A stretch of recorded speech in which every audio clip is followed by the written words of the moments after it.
You are waking up at 2 a.m., not because you need to pee. You go to the bathroom because you are already awake. Now look, let's be honest. Sometimes the reason is simple and obvious. Your bladder is physically full. Fluid that built up in your legs all day, what we call edema, returns to your bloodstream when you lie down. That's simple hydraulics. That is a volume problem. But what if you don't have bad edema? What if you're already wearing compression socks?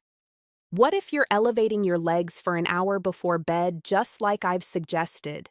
What if you get up, go to the bathroom, and but barely anything comes out?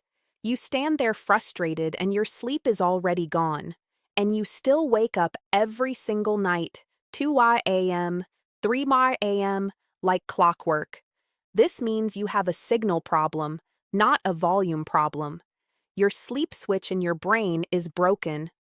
Today, I'm going to show you the 5 silent thieves that sneak into your bedroom and break your sleep, making you mistakenly blame your bladder for everything. And thief number 1 is the most cunning and the most common. Are you type 1, volume, or type 2, signal? There are only 2 types of nighttime urination. Type 1, the volume problem. This is when your bladder is truly full, tight as a drum, and it's honestly waking you up because it's at capacity. How do you check? You have noticeable swelling in your ankles by the evening. You can press your thumb into your shin and it leaves a little pit for a few seconds. That's it. Fluid from your legs. The solution, as we've discussed many times, is compression socks during the day and mandatory leg elevation on pillows for 1 to 2 hours before you get into bed. This drains that fluid before you lie down. If this is your only problem, congratulations, you know your enemy. You might not even need the rest of this video. Type 2, the signal problem. Now, this is completely different. You wake up, you lie there. For a second in the quiet, and only then does your brain seem to scan your body and say, "Oh, by the way, I guess I could pee a little too." Your bladder is not full. It could have easily lasted until 6 or 7 a.m., but something else, a silent thief, knocked you out of your deep sleep. And as soon as you were awake, you noticed the slightest urge that you would have completely slept through if you were in a deep sleep phase. You're fighting the wrong enemy. Your problem isn't the plumbing, it's the alarm system. So what's breaking your alarm system?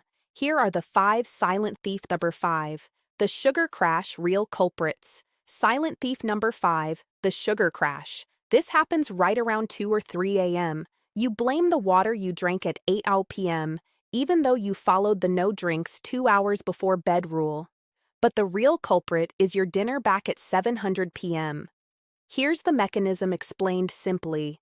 You eat fast carbs for dinner, a big plate of pasta, a pile of mashed potatoes, several slices of white bread, or a sugary dessert. Your blood sugar spikes. Your pancreas sees this, panics, and releases a ton of insulin to get that sugar out of your bloodstream. But it often overshoots the mark. It works too hard. And so at 2 a.m., that insulin has worked so well that your blood sugar crashes below normal. This is called reactive or nocturnal hypoglycemia. To your brain, this is a 5-alarm fire. It's a life-threatening emergency. Your brain runs on glucose, and a shortage is a SOS signal. To save you from starving in your sleep, your brain hits the panic button and orders your adrenal glands to release stress hormones, primarily cortisol and adrenaline. Boom. You are instantly awake. Your heart might be pounding. You might feel a wave of anxiety. And what happens in that moment? You're lying there wide awake from an adrenaline rush and, oh, I guess I have to pee. You get up and go, 100% convinced your bladder woke you up. But it didn't.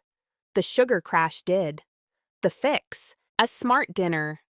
Your rule of no eating for 3 hours before bed is golden. But it only works if that last meal is the right one. If your 700 p.m. dinner is just a simple plate of pasta or potatoes, you are setting a timer for a 2 a.m. sugar crash. Your last meal of the day must contain what I call slow-burning fuel. This means high-quality protein and healthy fats. These take 6 to 8 hours to digest. slowly releasing energy all night and preventing that blood sugar crash. In practice, make sure your dinner, the one you eat 3 to 4 hours before bed, stabilizes your sugar. Not just a salad, but a salad with a chicken breast or fish. Not just toast, but toast with avocado. Eat your portion of chicken, fish, tofu, or eggs. Add olive oil or a handful of nuts in the salad. This ensures your fuel tank doesn't run empty in the middle of the night. But what if your blood sugar is fine? You eat a good dinner and you still wake up. Well, then your stress hormone might be out of control for a completely different reason. Silent thief. 4. The stress alarm thief. Number 4. The cortisol false start. Cortisol isn't always bad. It's your natural alarm clock. It's your get up and go hormone. In a perfect healthy world, its levels are lowest around midnight and hit their peak at 7 or 8 a.m. to gently wake you up full of energy and ready for the day. This is your circadian rhythm. But for many of us, that rhythm is broken because of daytime stress, because of financial worries or concerns about family, because of the habit of watching the news right before bed. Your brain gets the signal that the world is a dangerous place and it's not safe to relax. Your body is stuck in fight or flight 24/7. And so your broken alarm clock decides that 7 a.m. is too late. It goes off at 2:30 a.m. You get a premature spike of cortisol and you're awake. You don't know why. You're just wide awake, often with your mind racing, full of to-do lists and worries. And again, well, since I'm up, I might as well go to the bathroom. You get angry that you're awake again. And that anger, that anxiety just raises your cortisol even more. It's a vicious cycle. You are unintentionally training your brain to wake up at this exact time. The fix, the 2-hour window or a sleep ritual, this is non-negotiable. It has to become your rule. For 2 full hours before bed, you shut everything down. No news on TV, no arguments with family, no phone or tablet screens. The blue light from these devices is a direct signal to your brain that it's noon and it blocks your body's production of the sleep hormone melatonin. What do you do instead? Dim the lights all over your house. Switch to warm yellow light. Read the most boring physical book you own, not from a screen. Listen to calm instrumental music. Do 10 minutes of light stretching. You must give your brain a clear, unmistakable signal. The alarm is off. The danger has passed. We are clear for landing. You have to teach your cortisol to stay quiet until morning. So, you've managed your sugar. You're managing your stress, but you still wake up kicking the blankets off. All right, the next thief is even simpler. It's not in your head. It's in your bedroom. Silent thief. 3. The temperature trap. Silent thief number 3, the temperature trap. An overly hot bedroom is one of the most powerful yet ignored factors disrupting your sleep. To achieve deep restorative sleep, stages 3 and 4, your core body temperature must drop by 2 to 3 degrees F. This is a physiological requirement, not a preference. Your brain initiates sleep as your body temperature falls, aided by the hormone melatonin. But if your bedroom is 75 degrees F, 24 degrees C, and you're under a heavy comforter, your body can't cool down. It struggles all night to release heat, preventing you from dropping into deep sleep. Instead, you float in a light sleep state where you hear everything, a creak in the house, a car door outside, and the slightest signal from your bladder, a signal you would have slept through if you were in a deep, cool sleep. The fix. According to sleep scientists, the ideal temperature for sleep is between 68 and 70 degrees F, 20 to 21 degrees C. Yes, this is cool. Ventilate your room before bed and use breathable fabrics like cotton or linen. A simple trick, take a warm, not hot, shower an hour before bed. As you get out, your body rapidly radiates heat, causing your core temperature to drop faster and signaling to your brain that it's time to sleep. Now we move to a far more dangerous thief. It's quiet, deadly serious, and a prime suspect for any man over 60, especially if you carry extra weight, have high blood pressure, or if your partner complains about your silent thief number 2, the dangerous one snoring. Silent thief number 2, hidden sleep apnea. Please take this one extremely seriously. Millions of men, millions suffer from this and have no idea. You fall asleep, your body relaxes, and the muscles in your throat, your soft palate relax so much that your airway collapses. You stop breathing for 10 seconds, for 20, sometimes for a full minute. Your brain goes into a full-blown panic. Your blood oxygen level plummets. Your brain is screaming, "We are not breathing. We are dying." And it slams the nuclear button. It orders your adrenal glands to release a massive jolt of adrenaline to force you to take a breath. You jolt awake, often with a loud snort or gasp. Your heart is pounding out of your chest. You're in a panic. And what's your first conscious thought? "Oh, my bladder must have woken me up." Yeah, that's it. I'll go to the bathroom. You go to the bathroom having no idea that 15 seconds ago you were literally suffocating. You blame your prostate. You blame water. You blame your age when in reality you have a serious life-threatening breathing problem.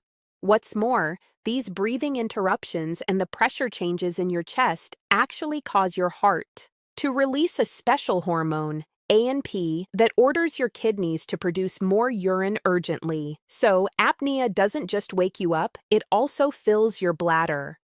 Effects. There are no home remedies for this. This is not a DIY project. If you snore loudly and irregularly, if your wife or partner says you stop breathing or gasp at night, if you wake up feeling completely exhausted no matter how long you slept, if you fall asleep in your chair during the day, if you have high blood pressure that won't go down with medication, talk to your doctor immediately about getting a sleep study. A polysomnography. This is not a joke. Treating sleep apnea can not only give you your sleep back, it can save you from a heart attack or a stroke. And that brings us silent thief number 1. The brake fluid deficit to thief number 1. It's the most common. It's the master key that makes all the other thieves 10 times more effective. It's an invisible deficiency. It's the brake fluid your brain is missing. Silent thief number 1, the brake fluid deficit, magnesium. If your brain is a high-performance car, magnesium is the brake pedal. It's nature's Valium. Magnesium is the master relaxation mineral in your body.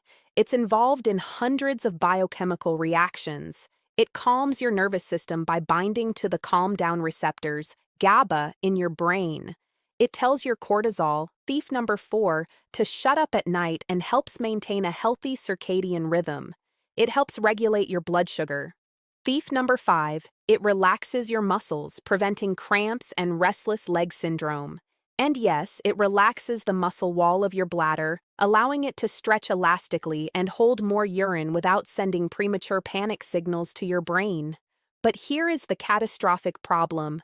By some estimates, up to 80% of people over 60 are chronically deficient in magnesium. Why?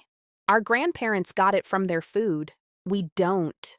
Our soils are depleted by modern farming. Our food is overprocessed. We drink coffee, tea, and alcohol, which all flush it out of our system. Many medications like acid blockers or blood pressure pills can also deplete your stores. Without enough magnesium, your brain simply cannot press the brake. It cannot maintain a deep sleep state. You wake up at 2 a.m. not because something woke you. You wake up because your brain could not keep you asleep. You simply fall out of sleep. You drift from deep to light to awake. And once you're conscious, you notice the urge, the fix. First, food. You must eat it every day. Dark leafy greens, spinach, Swiss chard, seeds, pumpkin, chia, sesame, nuts, almonds, cashews, fatty fish, avocados, dark chocolate. Second, talk to your doctor about supplements. This is very important. Not all forms are created equal. Magnesium oxide is cheap and barely absorbed. It just works as a laxative. Magnesium citrate is good, but can also be loose on the bowels. The form that is best for sleep and calming. The brain is magnesium glycinate or magnesium threonate. It is highly absorbed and has a maximum calming effect on the nervous system. Stop fighting with your two-step action plan, Bladder. In 90% of these cases, it's just the messenger bringing you a note. It's not the enemy. The real enemies are sugar crashes, broken cortisol, a hot bedroom, sleep apnea, and a brake fluid deficit. They are the ones breaking your deep sleep. So, here's your two-step plan. Step 1. Figure out your type tonight. Do you have a volume problem, swollen ankles, or a signal problem, waking up but your bladder isn't full? Or maybe both. Step 2. If it's volume, your weapons are compression and leg elevation. If it's signal, your weapons are a smart dinner, stress control, a cool room, a breathing check, and possibly magnesium. And now I have a challenge for you. I want you to accept it. Don't try to fix all 5 problems. The 3-night challenge, join us at once. That's unrealistic. Pick one. The one that made you say, aha, that is definitely me. Maybe it's the smart dinner with protein. Maybe it's setting your thermostat to 69 degrees 20 C. Maybe it's the no news for 2 hours rule. Try it. Commit to it for 3 nights in a row. And please don't forget, this is important for all of us. Come back to this video and write in the comments, I tried your method. It worked or it didn't work. Let's build real-world data together and see what works best for our community. Thank you for watching. Subscribe to the channel if you haven't already, because in our next videos, we're going to keep figuring out how to get our health and our sleep back. Take care of yourselves.